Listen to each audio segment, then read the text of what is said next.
Chapter 1: The Account My Mother Could Reach. The first time my mother stole my scholarship, she did it before breakfast.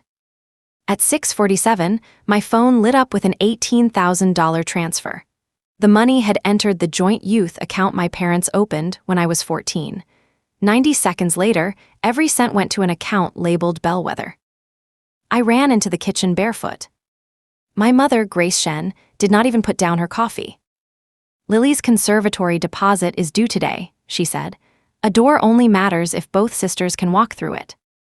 That was my Northbridge living stipend. "And you already have your tuition covered.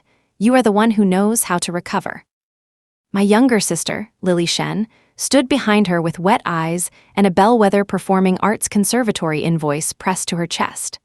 My father, Daniel Shen, promised they would replace the money before my campus housing payment was due. I believed them because, in our family, my competence was treated like an unlimited line of credit. They did not replace it. For 2 weeks, my mother told me not to embarrass Lily by reporting a family transfer.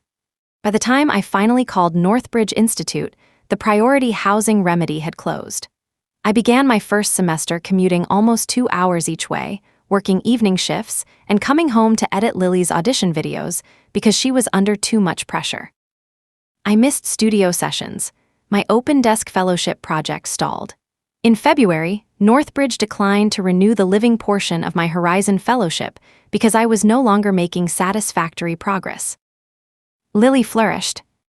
She filmed herself beside the low-cost study desks I had designed for Riverside Community Center and called them proof that creativity ran in our family.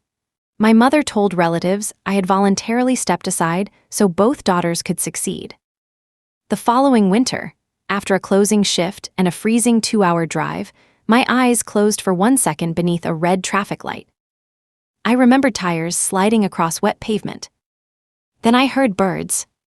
I opened my eyes in my childhood bedroom. Summer sun lay across the old blue carpet. My phone read August 14th, 6:12 in the morning. For several seconds, I stared at the date. Then my alarm appeared across the screen. Horizon routing changes close at 9. In my first life, I had dismissed that reminder because the joint account was already connected. At 6:47 the next morning, my mother had emptied it. I did not waste time wondering why I had returned. I opened the Northbridge portal. My hands shook so badly that I mistyped my password twice. The stipend page still listed the joint account ending in 0419.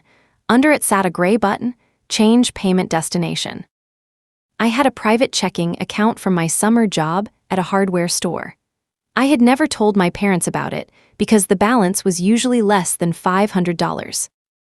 I entered that account, completed the identity check, and saved the confirmation as a portable document file. Then I changed the portal password, changed the recovery email, and removed my mother as an authorized contact. Each click felt too small to alter a life. Together, they closed the first door.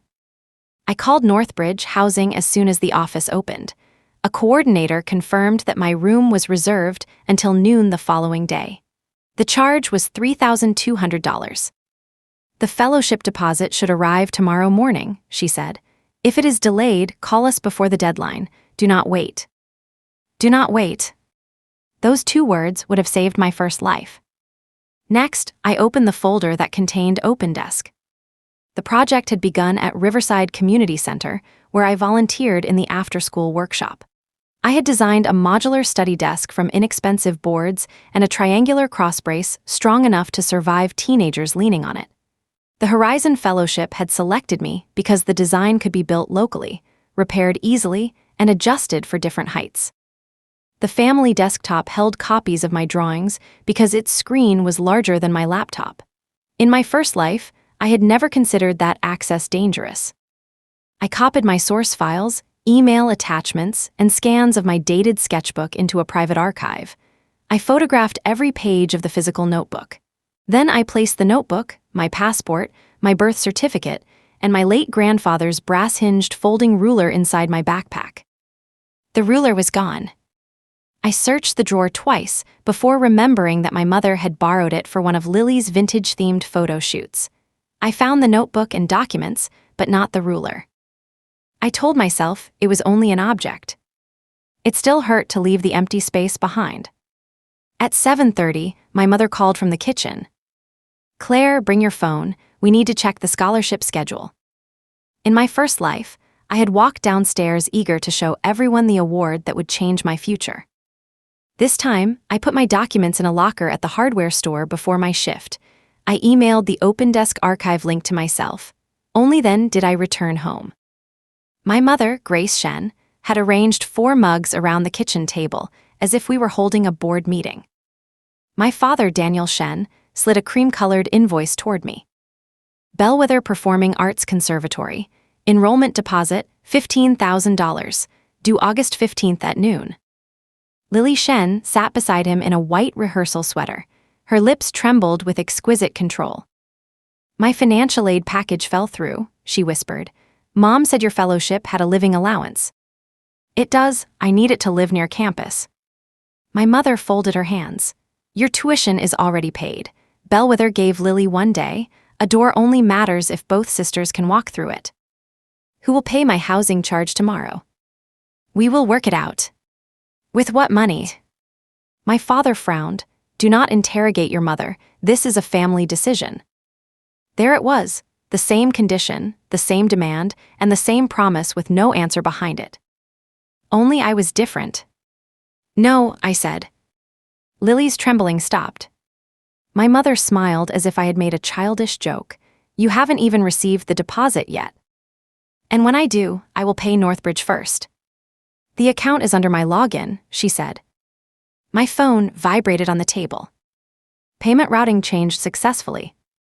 My mother saw the subject line. Her smile disappeared. For the first time in either of my lives, Shen understood that there was money belonging to me that she could not reach. Chapter 2. I paid for my own room. The next morning, my mother placed Lily's Bellwether invoice across my breakfast plate. $15,000, Shen said. "Transfer it by 11 and we can forget yesterday's disrespect." My father, Shen, stood by the window with his car keys in one hand. My younger sister, Shen, had already dressed for the photographs she expected to take after paying her deposit. My phone showed 7:23. The Horizon Fellowship stipend had not arrived yet. "What happens to my housing?" I asked. "You can commute," my mother said. 4 hours a day. For 1 semester, Lily cannot recover if Bellwether gives her place away. I looked at my father. "Yesterday you called this a family investment. What is the repayment date?" He rubbed his thumb over the car key button. "We cannot predict cash flow to the exact day." "Then what asset will you sell?" "Claire." "Which bill will you delay?" "That is enough." "Who planned to replace $18,000 before noon today?" No one answered. Lily lowered her eyes. "Why are you making me listen to this? I did not ask to be accepted somewhere expensive." "You asked Mom about my living allowance before I had received it." "Because families discuss things." "Then discuss the answer. If I give you $15,000, where do I live?" Her eyes filled. She looked toward our father instead of me. My mother tapped the invoice. "You always make sacrifice sound like theft." In my first life, that sentence had silenced me. I had thought a generous daughter gave before anyone had to ask twice. This time, I turned the invoice around and pushed it back. Taking money after the owner says no is theft. Giving it is sacrifice. Those are not the same thing. At 7:41, my phone chimed. $18,000 had entered my private account. I opened the Northbridge housing portal. My mother leaned over the table. "Do not touch that button." I paid $3,200. The confirmation appeared in green, housing secured. For a moment, nobody moved. It was the first irreversible thing I had done. My family could still punish me, but they could no longer make me miss that deadline while promising to rescue me tomorrow. Lily pushed back her chair. "You chose a dorm room over my entire future." "No, I chose my future instead of buying yours." She ran upstairs. A door slammed hard enough to shake the framed family photographs. My father finally set down his keys. "Bellwether will not hold her place." "Then ask for a payment plan, ask for a deferral, choose a less expensive program. Those were all options for Lily. In my first life, none of you let me have options. He stared at me. What do you mean your first life? I had spoken too quickly. I mean the life you already planned for me, I said. Commuting, working, and waiting for money that does not exist. My mother rose, her chair scraped the floor. If you are independent enough to keep accounts against your own sister, you are independent enough to stop using our car. All right. And this house is not a free hotel between semesters. All right. Her anger sharpened because I was not bargaining. Your documents stay in my safe until you apologize. I lifted my backpack onto the table and opened it. My passport, birth certificate, school records, and design notebook rested inside. I secured them yesterday. My father's face changed. Until then, he had treated my refusal like an emotional storm that would pass. The documents made it preparation. My mother looked at the empty space where my notebook had been stored. You went through my room. I took my property from the family document box. Everything under this roof is family property. That sentence clarified more than she intended. At 9, a blue hatchback stopped outside. My future campus roommate, Tessa Brooks, climbed out wearing paint-stained overalls. We had exchanged 3 messages before that morning. When I told her my ride to campus had disappeared, she said she was already driving past my neighborhood to collect a used desk lamp. She did not ask for my family history. She asked how many boxes I had. I carried the first one downstairs. My mother blocked the front door. If you leave like this, do not expect to walk back in whenever you need something. My father said, Grace, move. For one hopeful second, I thought he had chosen me. Then he added, the neighbors are looking. My mother stepped aside. As I passed, she held out her hand, house key. The little brass key had hung on my ring since I was 10. I wanted my father to say that I still belonged there. I wanted Lily to come downstairs and admit she did not need my destruction to prove her talent. No one did. I placed the key in my mother's palm. A door only matters if both sisters can walk through it, she said quietly. Then you should have made room for me. Tessa Brooks, my future roommate, loaded my boxes without pretending not to hear. As we drove away, I watched my father remain on the porch and my mother close the front door. Northbridge Housing gave me a temporary card, a narrow bed, and a window overlooking the design building. None of it was luxurious. Every inch was mine to use without permission. Tessa put the used lamp on my desk. My old roommate stole my groceries, she said. Your story is bigger, but I have labels and a permanent marker. I laughed. The sound surprised me. That evening, I attended the Horizon Fellowship welcome session. I showed my identification, confirmed my housing, and signed the workshop safety schedule. My award remained active. My open desk prototype waited in the fabrication lab exactly where it belonged. I had protected the money, the room, and the immediate chance my first life had lost. At 8:17, Tessa's phone began vibrating across her desk. Do you have a sister with 600,000 followers? She asked. My stomach tightened. Lily's new video opened with her crying beside the bellwether invoice. Yesterday, she told the camera, my sister emptied the education account our parents built for both of us. She showed the front of our house, my packed boxes, and a clip from Riverside Community Center. In the clip, Lily held a drill beside my first open desk prototype while I stood outside the frame. I helped create this design, she said. I believed it would open doors for students like us. Instead, my sister used our family's work to win a private scholarship, then took every dollar. Comments multiplied beneath her face. Greedy, fraud, thief. Then the video displayed the Northbridge Institute logo and the full name of the Horizon Fellowship. Lily had lost access to my money. So she had reached for my work. Chapter 3, the work they found on my old computer. On Monday morning, Dr. Alina Park, the Horizon Fellowship Director, placed Lily's complaint between us. It was 43 pages long. Before we begin, Dr. Alina Park said, Northbridge is not deciding whether you are a generous sister. We are deciding whether the project in your fellowship application was your original work. That boundary mattered. My mother had written 12 pages about family sacrifice. Lily had included screenshots of strangers calling me selfish. Dr. Alina Park set all of that aside. What remained was more dangerous. There were open desk drawing files copied from our family computer. One bore a date 6 weeks before my fellowship application. There were photographs of Lily sanding the prototype and a polished video of her installing a crossbrace. In a signed statement, my mother claimed Lily and I had developed the design together at our kitchen table. In my first life, none of this had happened. I had never protected the stipend, so Lily had never needed to challenge my authorship. Rebirth had shown me the trap behind me. It had not shown me the road ahead. The file date is real, I said. Dr. Alina Park watched me carefully. Explain.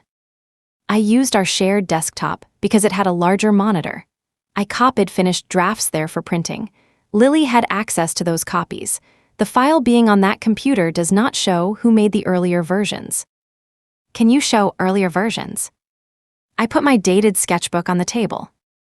The first pages contained clumsy rectangles and crossed-out measurements. Later pages showed 3 failed leg joints, a warped shelf, and the triangular brace that eventually made the desk stable. Each workshop session had a date. Several pages carried notes from Marisol Vega, the Riverside Community Center workshop director. I also submitted hardware store receipts and emails in which I had sent evolving plans to Riverside Months before Lily appeared in the video. I did not save them for a dramatic reveal. If evidence could protect my scholarship on Monday, Monday was when I used it. Dr. Alina Park compared an early attachment to Lily's supposedly original file. This attachment predates the shared desktop copy by 19 days, she said. There are 7 attachments across 4 months. Why didn't your initial response mention the shared computer? Because I did not know Lily had copied anything from it, I thought my family wanted the stipend. I underestimated what else they could reach. Admitting that felt worse than I expected. I had been careful with the bank, the portal, the documents, and the notebook. I had still left a whole history on a machine my family controlled. Dr. Alina Park closed the complaint. Your housing and current living payment remain protected. The payment was issued to you correctly, and no evidence suggests you misrepresented the bank account. I am also clearing the allegation that you invented the project after applying. Relief loosened my shoulders. Then she continued. The fellowship's second semester installment and final showcase attribution will remain pending while we resolve whether Lily had a creative contribution that should have been disclosed. That is a narrower question, but it is still material. My first victory remained real. I had a room, I had food, I could attend class. But now, my sister was trying to place her name inside the work that would carry me beyond 1 semester. I called Riverside before leaving the office. Marisol Vega, the community center workshop director, answered over the sound of teenagers arguing about a table saw. I saw the video, she said. I was waiting for you to call. Do you remember Lily helping with the prototype? For one Saturday, she filmed more than she built. Northbridge needs records, not memory. There was a pause. Good, Marisol said. That is the right question. Riverside kept sign-in sheets for every volunteer workshop. It kept my safety emails because Marisol had refused to let teenagers build from an untested plan. It also kept photographs of the first 2 unstable prototypes and the 3rd version with my brace. Then Marisol told me something I did not know. Lily uploaded her raw camera folder to our archive after that volunteer day. She wanted us to make promotional clips. We never had time. I remembered Lily's polished video. She had used 5 silent seconds of herself drilling 2 screws. The raw folder contained 48 minutes. Northbridge requested the files directly from Riverside.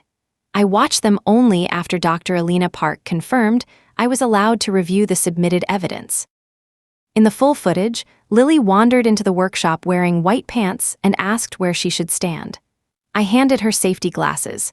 She held the drill backward until I turned it around. Claire invented the clever part, Lily told the camera, pointing at the triangular brace. I am just here to make it look good. 10 minutes later, she suggested painting the desk pale green. It was the only design suggestion she made all day. I did not feel triumphant. I felt tired. Lily had known what the full video contained when she posted the cropped clip. She had counted on appearance overpowering sequence. Dr. Alina Park accepted the Riverside records into the review. She did not announce an instant decision. Lily had the right to answer the new material, and Northbridge needed to compare source file histories. That was frustrating, but it was not betrayal. A fair process could take time without becoming my enemy. By Wednesday, Lily changed her story. She no longer said she had created Open Desk alone. She posted childhood photographs of us sharing crayons, school projects, and a tiny bedroom desk. Soft piano music played behind them. Open Desk was never one person's idea, she said. It grew from two sisters who promised to open doors together. Claire handled technical drawings. I shaped the vision, the color, and the message. My mother appeared beside her. "We do not want Claire punished," Grace Shen said. "We only want her to remember that success has roots." The comments shifted. Some viewers noticed the changed claim. Others called joint credit a beautiful compromise. That afternoon, my father sent me a document titled Open Desk Family Collaboration History. It listed Lily as co-creator and my parents as founding sponsors. At the bottom was an empty line for my signature. I deleted nothing. I forwarded the document to Dr. Alina Park and stored the original message. That evening, a new poster appeared on Lily's page. The Shen sisters open door desks. One night donor livestream, Riverside Community Center partner, featuring Horizon Fellow Claire Shen and creator Lily Shen. They used my photograph, my fellowship title, and the Northbridge name. I called Marisol. Did Riverside agree to this? No. Did Northbridge? I was about to ask you. My family had failed to take the scholarship. They had failed to prove I invented Open Desk after applying. The raw footage was turning against them. So they had stopped trying to erase my victory. They were building a stage big enough to climb onto it. Chapter 4, The Price of Peace was my name. Marisol Vega, the Riverside Community Center workshop director, canceled the supposed partnership with one email. She did not accuse my family of stealing. She wrote that Riverside had authorized no fundraiser, no use of its name, and no joint program. She asked Lily to correct the poster by 5 that afternoon. The correction never appeared. Instead, Lily changed Riverside Partner to Inspired by Our Riverside Service and moved the live stream to a hotel ballroom. Caleb Morris, a local furniture store owner who had offered to match the first $10,000 in donations, called Riverside to verify the project. When Marisol explained that authorship was under review and Claire had not approved the fundraiser, he paused his pledge. That should have ended it. It made my mother more determined. On Thursday, my father called from a number I did not recognize. "Your mother found Granddad's ruler," Daniel Shen said. I sat up on my dorm bed. "Where?" "In Lily's prop cabinet. I have it with me. Claire, meet me for dinner, just me, no cameras and no papers. I want to give it back." I should have refused. But my grandfather had taught me to measure twice before cutting. The brass hinge of that folding ruler had been loose for years, and he always tapped it twice against his palm before opening it. After he died, it was the only tool of his I kept. My family had found the one object that could still make me walk toward a locked door. The restaurant was half empty when I arrived. My father sat in a back booth with the ruler beside his hand. My mother and Lily were sitting across from him. I stopped. "You said just you." "I said what you needed to hear," my mother replied. "Sit down." My father flinched, but he did not contradict her. I should have left. Instead, I looked at the ruler and sat. Lily was not crying. Without a camera, she looked exhausted. "Bellwether extended my deadline," she said. "Dad borrowed part of the deposit. I can still go." "Good, then you do not need my scholarship." "This is not about the money anymore." "I know, it is about my name." My mother placed the joint creator document on the table. "Sign this, attend the donor event, and we will repay every dollar you claim we took." "You did not take it this time." "Then, what are you demanding repayment for?" The question was designed to make my first life sound like madness. In this timeline, the theft existed only in my memory. I could protect myself from it, but I could not use it to convict them of something they had not managed to do. I am asking for nothing, I said. I am refusing joint credit. My father pushed a narrow envelope toward me. Inside lay the ruler and a spare house key. Take them, no conditions. My mother placed 2 fingers on the document. There is one condition. He closed his eyes. For a few dangerous seconds, I considered signing. Not because Lily deserved credit. Not because the evidence was weak. I imagined Thanksgiving without blocked numbers. I imagined my father meeting me for coffee and my mother mailing my winter coat instead of threatening to throw it away. I imagined that one dishonest signature might purchase peace. Then my phone lit up with a message from Tessa. My campus roommate, Tessa Brooks, knew where I had gone. I had promised to text when I left. Her message contained one question. If you sign, what do they get access to next? I looked from the document to the fundraiser poster on Lily's phone. My signature would not end the fight. It would let them tell Northbridge I had admitted joint authorship. It would restore the donor. It would attach Lily to every future desk, workshop, interview, and payment. It would turn my desire for family into a permanent business credential.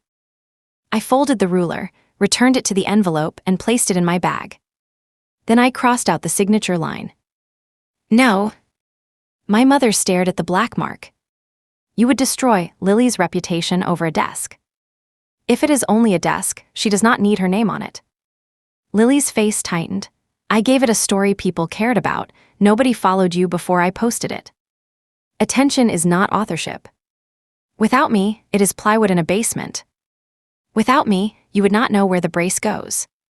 The hardest line was quiet. It landed anyway. My father finally looked at Lily. The full video was bad. You should not have cut Claire out. You told me family comes first, Lily snapped. That does not mean lying. My mother turned on him. Now you discover principles, after I found the loan for Bellwether. Their alliance had not broken. It had cracked along the pressure already inside it. Lily's fear, my father's shame, and my mother's need to keep control. I stood. Northbridge will receive this unsigned document tonight. It uses their name without authorization. Riverside already refused your partnership. Cancel the fundraiser. My mother smiled slowly. You came here, accepted your grandfather's ruler, and discussed the collaboration. Be careful what you call unauthorized. I understood too late why Lily's phone had been face down between us. They had recorded the meal. By the time I returned to campus, Lily had posted 11 seconds of audio. My voice said, "This is not about the money anymore. It is about my name." Then, from a later part of the conversation, "I know." Lily captioned it.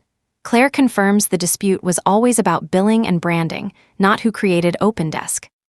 The clip did not prove what she claimed.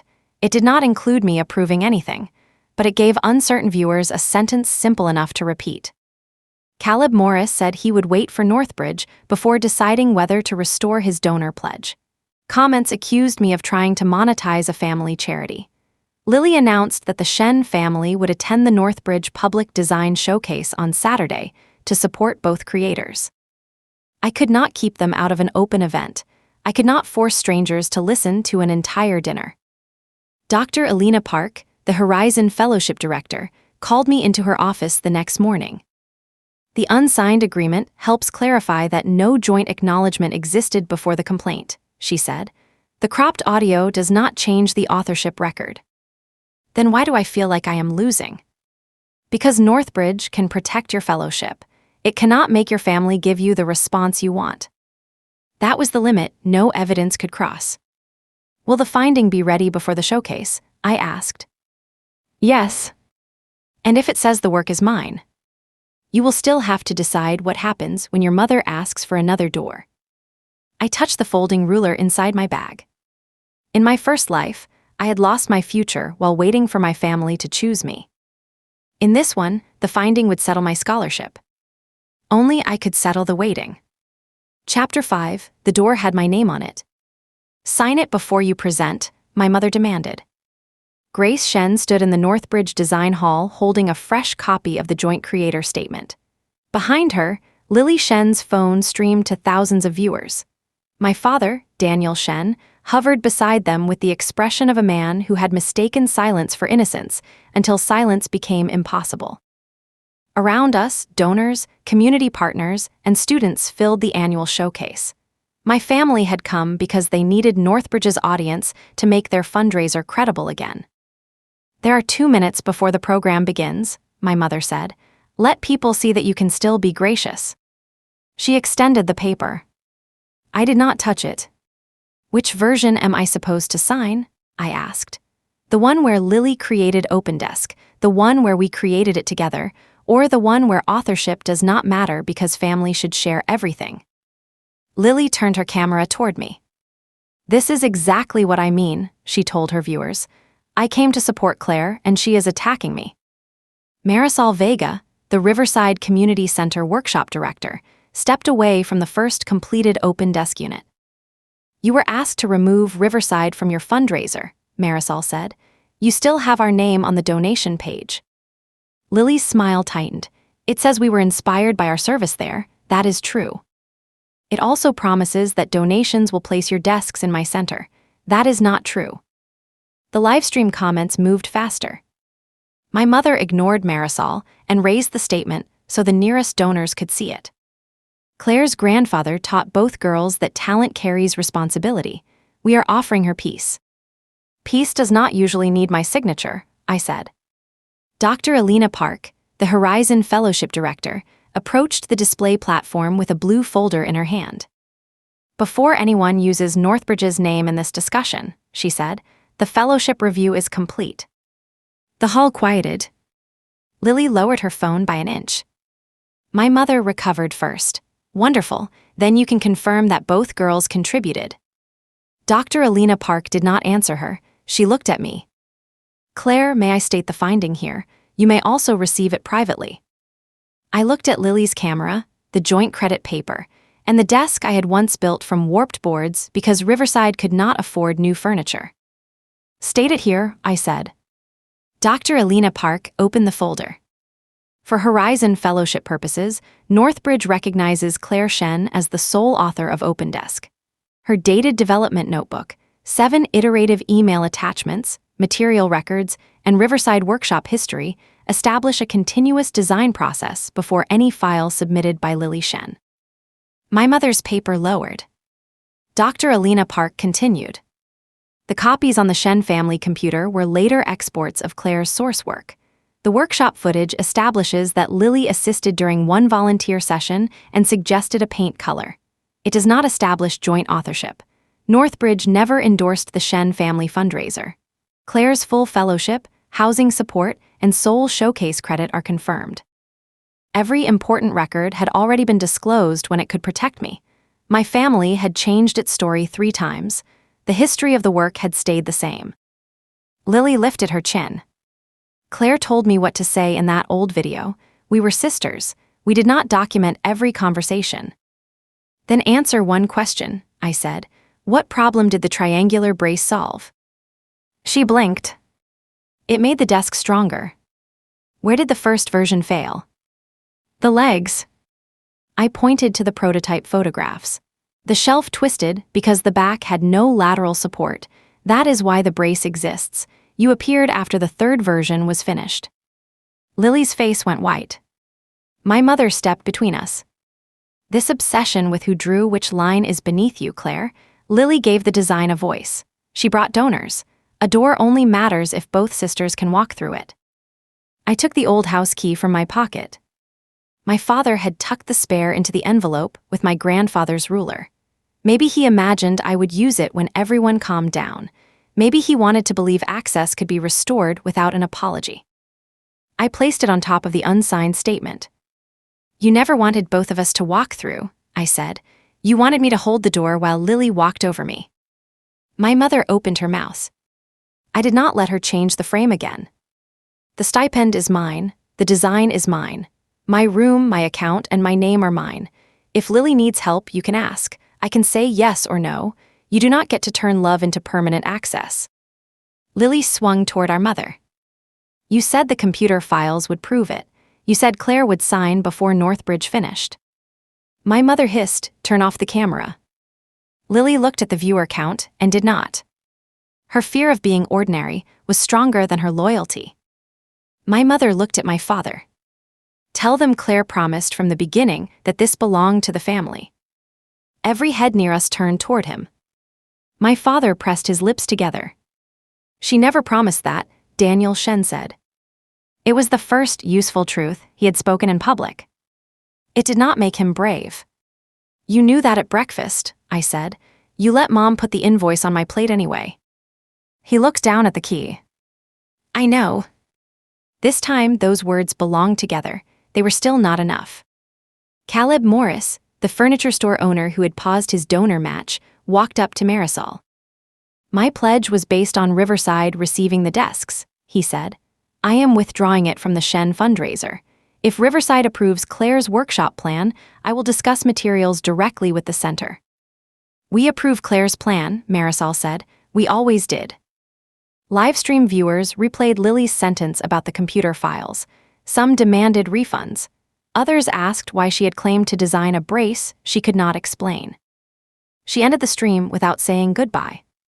My mother folded the unsigned statement once, then again. When this attention passes, she said, you will discover that strangers cannot replace family. The old threat still hurt. Part of me wanted to soften the boundary before she left. Instead, I gave her the only honest path I had.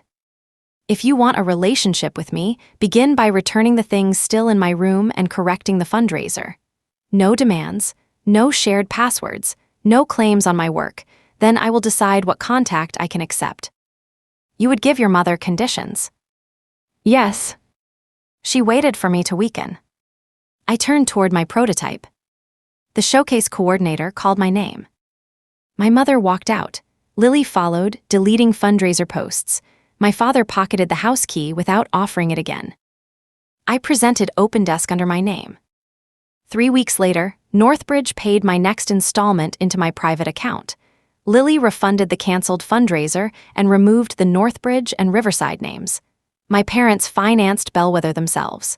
Her future continued without consuming mine. My mother mailed 2 boxes from my old room.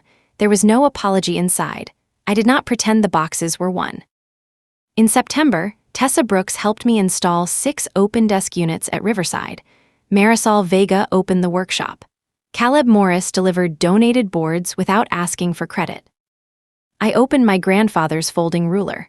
The brass hinge still caught at the same angle. I tapped it twice against my palm, just as he used to, and measured the final desktop. Once, I had believed love meant holding every door open, even while people carried away the floor beneath me. Now I understood the difference. I could hold a door when I chose. But no one got to live on my threshold,